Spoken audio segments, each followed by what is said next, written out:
Olá, pessoal! Bem-vindos de volta. Vamos falar agora de virtualização. Isso também é a base, né? Como é que você vai ter cloud computing se você não conseguir virtualizar as coisas? Certo? A coisa tem que estar lá, virtual. Então, a ideia é essa aí. É a ideia que eu coloquei e a gente hoje faz tudo em A, né? Eu pedi para fazer essa gravura exatamente dos computadores, cada um separadinho, cada um no seu espaço ali. Todos rodando dentro de um computador só, mas cada um com seu espaço definido, cada um no seu canto, né? Cada um no seu quadrado. Então, só que então é cada um na sua bolinha de cristal, né? O que a gente tem de. O que é a virtualização, né? É o propulsor do cloud computing. Você tem uma coisa na nuvem porque ela está virtualizada, você consegue acessar, certo? Ah, mas eu podia ter também um computador. Você pode ter um computador físico, que chama de bare metal, e você acessar ele virtualmente. Pode. Mas você não tem o ganho de escala, tem um monte de coisa que a virtualização realmente é essencial para cloud computing. Então, o que a gente tem hoje? Virtualização de acesso, de aplicativo, de processamento, de rede, de armazenamento. As redes que você vê, que você entra no ambiente cloud, você cria redes virtuais, né? Você separa as redes, você coloca segmentos de rede diferentes, coloca firewall, nada daquilo existe assim. Cadê o firewall? Deixa eu chegar lá na Microsoft, quero ver meu firewall. Cara, vai mostrar um servidor e fala assim, tá dentro dessa máquina aí. É um software, é uma dessa maquininha virtual que fica dentro da máquina que está lá no data center, que pode mover, às vezes ela está nessa máquina, depois vai para outra, vai para outra, vai para outra, a coisa fica pulando de máquina em máquina dependendo do uso. Então, essa questão da virtualização, ela é muito legal porque a máquina ela não tem mais um endereço, um chassi, você não tem lá no data center uma maquininha com o seu nome. A não ser que você queira pagar por isso e precise disso. Mas não, elas são pedacinhos de software que estão rodando de um lado para o outro. Bom, quem cuida disso? Um cara chamado hypervisor. Esse hypervisor, ele faz o quê? Ele controla, ele pega entre essas máquinas, ó, tem um monte de máquina ali. Aí ele fala, essa máquina aqui quer usar um arquivo que está no disco. Ele pega, ele vai lá no hardware, né, ele conversa com o hardware, conversa com o disco, pega o arquivo, ele gerencia e passa para essa máquina. Aí ele pega um outro arquivo aqui e passa para essa outra máquina aqui. Então ele vai compartilhando os recursos. Isso é uma evolução do quê? Multitasking. Então, assim, é a evolução exatamente da multitarefa. Né? Então você pega a multitarefa, ele evolui para isso. E isso, qual que é o grande lance do hypervisor? Ele não deixar que essa máquina acesse nada dessa. Ele fazer esse isolamento, né? Aquelas bolinhas lá. O hypervisor ele tem que ser firme, ele tem que ser o mais poderoso, o mais seguro possível, para que nunca uma máquina acesse uma coisa da outra, certo? Então, ele também é chamado de VMM, o Virtual Machine Manager. Então, esse é o papel do hypervisor. Ele vai coordenar ali, ele vai dividir os recursos de hardware entre todas as máquinas. Isso também não é exatamente uma novidade. A gente viu, né, na parte da história do cloud computing que o S360 da IBM fazia isso. Ele criava uma máquina virtual lá na década de 70. Eu trabalhei com uma máquina que eu fiz umas 2 semanas de curso para operar a máquina. É o que se chamava Mainframe Intel da Unisys, na época. Essa máquina, ela tinha, na época, um Celeron só. Ela tinha um computador inteiro só para ser o hypervisor. Olha que barato. Ela tinha um pool de recursos, né? Tinha 16 processadores na época, 64 GB de RAM, que era coisa que não acabava mais. Então, assim, é isso tudo. Ela ia alocando entre as máquinas. Ela ia assim, você ia pegando, vou pegar tantos, 2 núcleos aqui, vou criar uma máquina Windows. Vou pegar um núcleo aqui, vou criar uma máquina Linux só para ser um web server.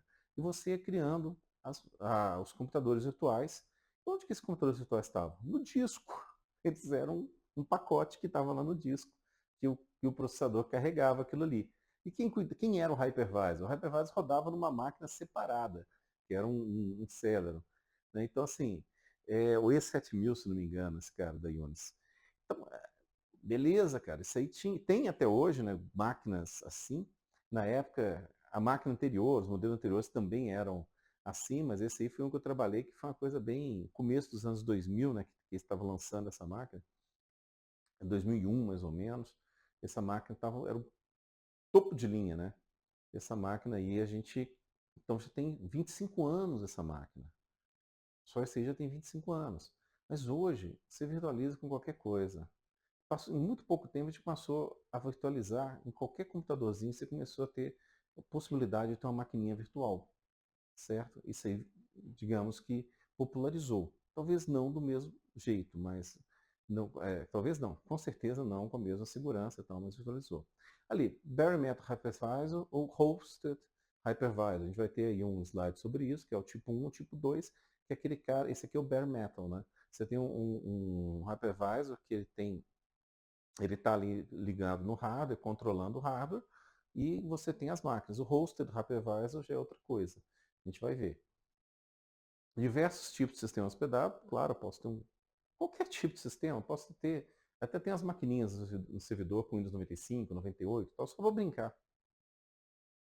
Otimiza a utilização dos servidores físicos, portabilidade de servidores físicos. Ah, eu tenho um servidor velho aqui que está rodando, eu tenho que fazer um upgrade desse cara. Não preocupa não, cara. Faz uma imagem dele e transforma esse seu servidor físico num servidor virtual e joga lá, virtualizado. Eu gosto muito de reinstalar, recriar a máquina, atualizar tudo, fazer upgrade de sistema e substituir. Mas tem horas que na produção você precisa pegar o cara do jeito que está, simplesmente aposentar o hardware dele e colocar ele como uma máquina virtual. Pense no seguinte também, economia de energia. Gente, o computador consome muita energia. Tanto que hoje nos paradigmas aí da IA é o seguinte, se você estiver rodando um modelo de IA muito pesado, o seu computador ele vai rodar, ele vai ficar muito caro. Ele vai consumir tanta energia que ele vai ficar mais caro do que a própria super máquina. Você pode comprar um supercomputador para você rodar o IA, só que em alguns meses você já vai ter consumido mais em energia do que você pagou no computador. É um negócio muito louco, né? Dependendo do país que você está, é claro. Aí tem outras coisas também, aquecimento e tal. Mas então, esse é o motivo de você pegar um rack cheio de servidores e pegar esse cara físico, transformar numa máquina virtual. Você compra um só servidor moderno, com muito mais potência, aí você deixa uma máquina só ligada e pega aquele monte de máquina velha que você tinha funcionando, virtualiza e joga dentro dessa máquina. Com o tempo, você já economizou de energia o valor que você pagou nessa máquina aqui. Estou falando de virtualização, em hypervisor. Ah, mas Fernando, o curso não é de cloud? É. Mas o que você acha que está rolando lá na Microsoft, na Amazon, quando você acessa uma máquina virtual? É isso aqui. Aumenta a segurança do servidor físico, certo? Você tem aqui, o hypervisor é um cara que protege completamente para que nenhuma máquina dessa acesse aqui o hardware diretamente, para que nenhuma acesse o espaço da outra. Então, o hypervisor é feito para ter super segurança. Eu estava na Microsoft como test engineer, quando a gente estava lançando o Windows 2008, e tem um detalhe sensacional do 2008 Data Center, que assim, eles enxugaram tanto, tanto, tanto, tanto para reduzir a superfície de ataque do hypervisor do Windows 2008, que o hypervisor dele ficou com 680 kbytes. Coisa assim, menos de 1 mega. Essa VMM do Windows 2008 é menos de 1 mega. Não, mas e o Windows 2008? Quando você instalava o Windows Server 2008, o Data Center, ele instalava o hypervisor e aquela máquina que você trabalhava ali no hardware, ela já era virtualizada. Então, o que a Microsoft fez? Ela falou assim, não, tudo bem, mesmo que o cara vai ter, o que ninguém compraria um data center para fazer só uma máquina virtual, né? Mas assim, a própria máquina principal, aonde você cria as outras máquinas, onde você tem o Windows principal, ela também é virtual. Isso aí era uma coisa que vem desde 2008 e tal. Por quê? Porque eu preciso ter um hypervisor que proteja, que aumenta a segurança do hardware. Então, quanto menor ele for, melhor. Menor a superfície de ataque. Mais fácil de revisar o código. Esse cara passou anos e anos e anos sem ter nenhuma vulnerabilidade. porque ele era pequeno, enxuto e super revisado, certo? Coisa que acontece também em outras plataformas, né, tipo VMware. Bom, vamos ver agora aquilo que eu falei do hardware do tipo 1 e tipo 2, hypervisor tipo 1 e tipo 2. O primeiro tipo é o nativo, é aquilo que a gente tem visto até agora, da E7000, daquela maquininha ali. Eu tenho o hardware, eu tenho o hypervisor e tenho os sistemas hospedados. Eu posso ter um Windows, eu posso ter um Linux, posso ter um FreeBSD. Então eu tenho 3 máquinas virtuais ali em cima do hypervisor e o hypervisor comanda todo o hardware, beleza. Agora vamos supor que eu tenho, por exemplo, outras versões de Windows que virtualizam, alguns outros tipos de versões da de VMware, tal. O que eu tenho? Eu tenho um computador normal, aí eu tenho o meu sistema operacional normal. Ele pode ser Windows, pode ser Linux. Ele é um sistema operacional. Eu tenho minha máquina normal. Você tem até um notebook. Eu tenho um notebook, uma coisa que a gente fazia muito.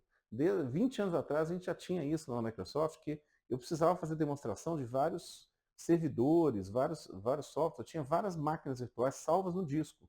Então o meu notebook, que rodava na época o Windows Vista, e ele tinha, do XP, depois o Vista, e ele tinha as, o Virtual PC, e eu abria no meu notebook um Windows Server 2003, um Windows Server 2000, abria esses caras, abria as máquinas virtuais para fazer demonstração. Eu tinha que viajar, chegar em algum lugar e fazer demonstração dos lançamentos da Microsoft. Então, o meu hardware era um notebook realmente parrudo da época, né? Ele rodava o Windows XP, em cima do Windows XP vinha um Virtual Machine Manager, que era na época o Virtual PC, certo? O Virtual PC é tipo o VirtualBox, hoje o VMware que você instala, que é para você rodar máquinas virtuais. E em cima desse cara, eu tinha um outro Windows. Podia ser um server, um Vista, às vezes eu estava fazendo demonstração do Vista, que ainda estava na fase de beta, né? Então, podia ser qualquer coisa ali em cima. Podia ser um Linux, podia ser um FreeBSD, não importa. Mas o que eu tinha aqui? A VMM ela estava em cima do sistema operacional da máquina. Então até aqui ela era um computador comum. Hardware, sistema operacional. Hardware, sistema operacional. Até aqui é um notebook comum que você compra nas Casas Bahia.